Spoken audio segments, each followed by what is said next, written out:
अल्लाहुम्मा सल्ली अला सय्यिदिना मुहम्मद व अला आलि सय्यिदिना मुहम्मद। रसूलुल्लाह सल्लल्लाहु अलैहि वसल्लम की एक हदीस है जिसको इमाम अहमद बिन हम्बल और इब्न माजा ने रिवायत किया। आका अलैहिस्सलातु वस्सलाम ने इरशाद फरमाया कि अलामात क़यामत में से एक निशानी ये भी है कि लोग मस्जिद में जमा होंगे और नमाज के इंतज़ार में बैठे होंगे, पर उनमें से कोई इमामत करवाने वाला नहीं होगा, मतलब किसी को नमाज पढ़ानी नहीं आती होगी। इसी तरीक़ा से रसूलुल्लाह सल्लल्लाहु अलैहि वसल्लम का एक फरमान है जमात के हवाले से। आका अलैहिस्सलातु वस्सलाम ने फरमाया, मेरा दिल चाहता है कि मैं किसी और को अपनी जगह मुकर्रर करूं, वो लोगों को जमात करवाए, नमाज पढ़ाए, और चंद नौजवानों को साथ ले जाकर उन घरों को आग लगा दूं जिन घरों में लोग मौजूद हैं लेकिन वो लोग नमाज बाजमात अदा करने के लिए मस्जिद में नहीं आए। जमात की अहमियत का अंदाज़ा इस बात से लगाएं, अल्लाह तबारक व तआला ने इरशाद फरमाया, वाक़ीमुस्सलाता व आतुज़ ज़काता वरकऊ मअर राकीन, रकू करने वालों के साथ रकू किया करो।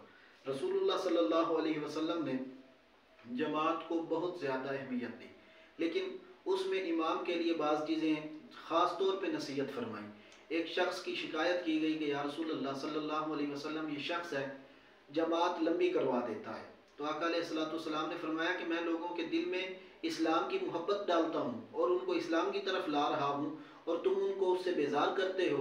ये मफहूम था, यानी कि तुम इतनी लंबी नमाज पढ़ाते हो कि लोग नमाज पढ़ने से कतराने लगे। और फिर रसूलुल्लाह सल्लल्लाहु अलैहि वसल्लम की एक और हदीस शरीफ है जिसको इमाम बुखारी और इमाम मुस्लिम ने रिवायत किया।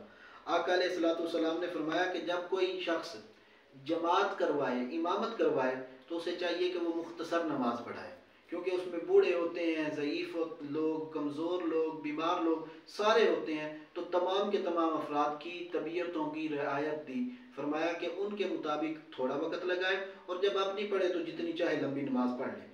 अब इमामत की जो शराइत हैं हमारे यहाँ, तो इस चीज़ को बहुत ज़्यादा गड़बड़ कर दिया गया। इमामत की शराइत पर ऐसे ऐसे लोग बात कर रहे होते हैं जिनको इस्लाम की अलिफ बे जीम नहीं आती। वो लोग भी कह रहे होते हैं फ़लाँ शख्स इमामत करवाएगा, फ़लाँ शख्स इमामत करवाएगा, और इमामत की ये शराइत खुद साख्ता शराइत बनाई हुई हैं।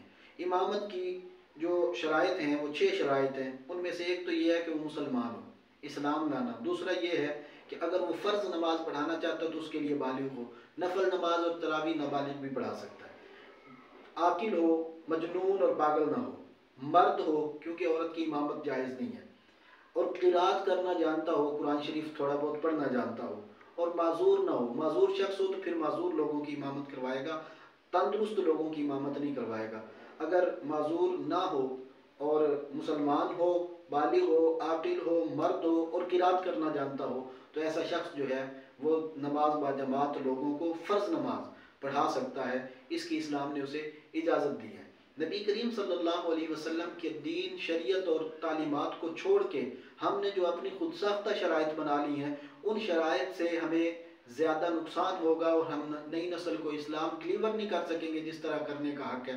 रसूलुल्लाह सल्लल्लाहु अलैहि वसल्लम की शरीयत में ऐसी शर्तें नहीं हैं। मैं मिसाल देता हूँ आपको। मिसाल के तौर पे बाज़ लोग कहते हैं जो शख्स दाढ़ी कटवाता है वो जमात नहीं करवा सकता। ऐसा नहीं है। वक़्त हो जाए तो आप दाढ़ी मुंडे शख्स के पीछे भी नमाज पढ़ सकते हैं। आका अलैहिस्सलातु वस्सलाम की एक और हदीस है, हुज़ूर अलैहिस्सलातु वस्सलाम से पूछा गया, या रसूलल्लाह सल्लल्लाहु अलैहि वसल्लम, बिदअती के पीछे नमाज का क्या हुक्म है? तो हुज़ूर अलैहिस्सलातु वस्सलाम ने फरमाया, जब वो नेकी करे तो उसके साथ मिल जाओ, और जब वो बुराई करे तो उससे जुदा हो जाओ। जालिम और जाबिर हुक्मरान के लिए भी यही कहा गया कि जब वो नेकी करे तो उसका साथ दो, और जब वो बुराई करे तो उससे अलग हो जाओ। तो रसूलुल्लाह सल्लल्लाहु अलैहि वसल्लम ने दीन बड़ा आसान दिया है। हम लोगों ने ये जो दीन मुश्किल बना लिया है, इसका कल को वबाल भी हमारे ऊपर आएगा। और अगर हम अपनी खुद साख्ता शर्तें जो हैं वो इसमें ऐड करते चले जाएंगे तो ये इस्लाम जो है ये बहुत ज़्यादा मुश्किल हो जाएगा लोगों के लिए और आने वाली नस्लों के लिए उस पर अमल करना। इसलिए इस्लाम और दीन को उतना ही रहने दें जितना अल्लाह ने अता फरमाया और जितना रसूलुल्लाह सल्लल्लाहु अलैहि वसल्लम ने हमें करने का हुक्म दिया, ताकि सारी उम्मत जो है वो आसानी के साथ इस्लाम पर अमल कर सके। इस शेर पर गुफ्तगू का इख्तिताम करते हैं। कहते हैं, किस दर्जा हुए फ़कीहान हरम बेतौफीक, खुद बदलते नहीं कुरान बदल देते हैं। वस्सलामु अलैकुम वरहमतुल्लाहि वबरकातुहू।